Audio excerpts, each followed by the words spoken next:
We all know that Albert Einstein was the greatest genius in history, so much so that he could single-handedly compete with thousands of scientists.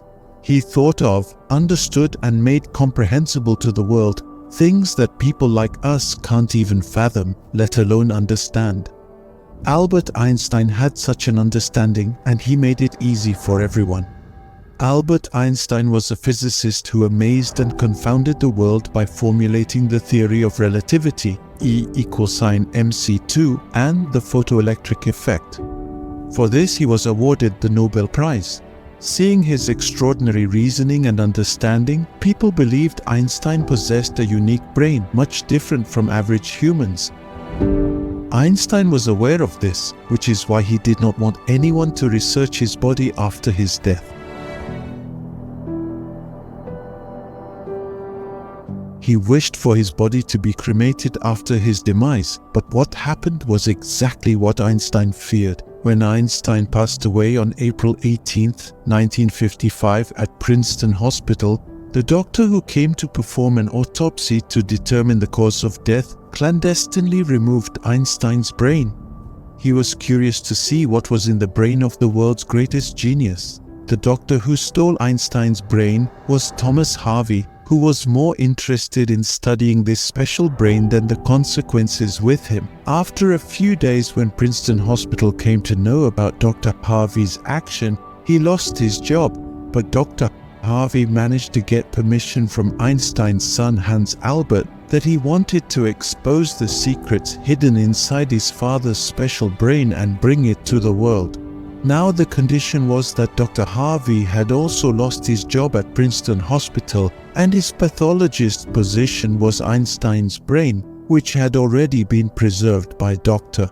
Harvey took it to the city of Philadelphia in Pennsylvania, where he took many photos of the brain and then cut it into 240 small pieces and preserved each piece in separate jars and hid it in his basement deer.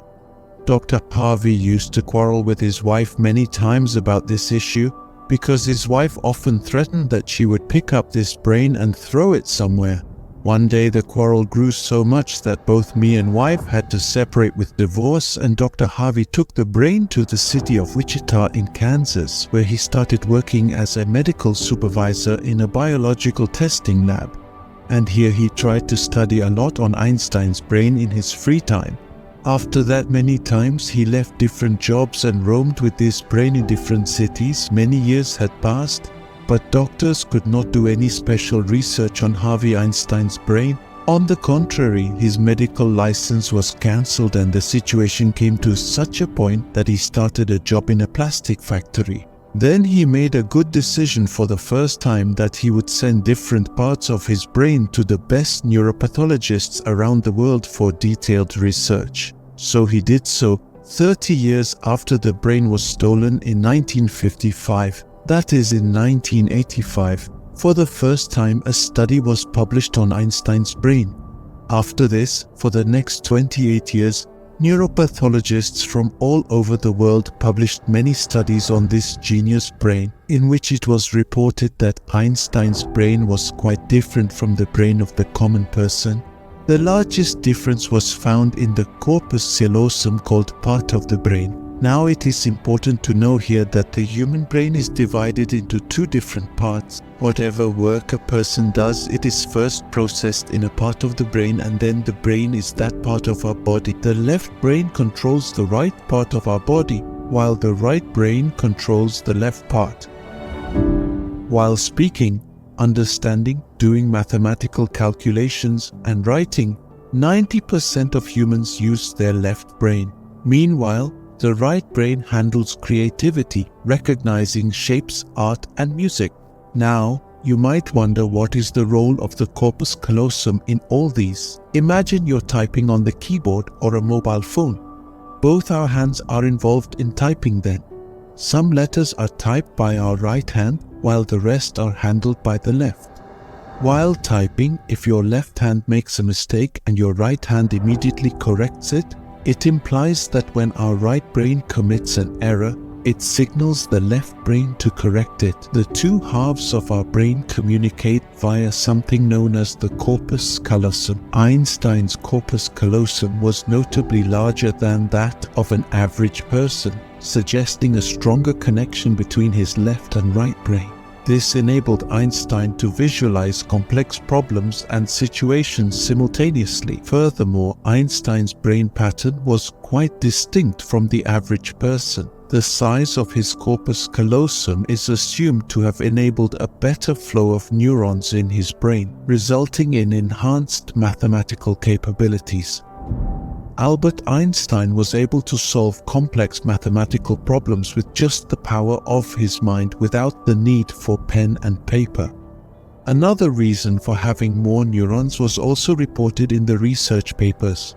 When Einstein's brain was weighed, it weighed 1,230 grams, while humans have 1,400 grams. Researchers believe that the lining of their brain was very thin, which is why more neurons were found in them. But the biggest question remained, was Einstein born with such a special brain, or were there changes in it after he was born? Upon investigating, it was discovered that Albert Einstein couldn't speak for the first 5 years of his life. Unlike other children who start speaking from 2 or 3 years, when Albert Einstein began to speak, he didn't talk much because he would often get lost in his thoughts.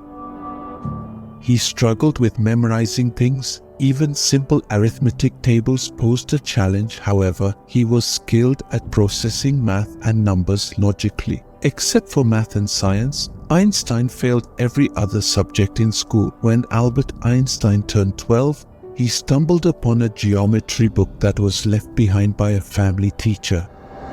Surprisingly, he finished and comprehended the entire book within a single day. Astonishingly, by the time he was 14, he had mastered integral and differential calculus. His understanding of math and science so profound that whenever he raised his hand to question something in class, the professors would feel nervous as his questions often went beyond the teacher's comprehension. From a tender age, he aspired to encapsulate the laws of the universe into a simple equation, and this goal eventually became his life's pursuit. At the age of 26, Einstein stunned the world by publishing 4 research papers, a feat that earned him a PhD and a Nobel Prize and solidified his significant contribution to humanity.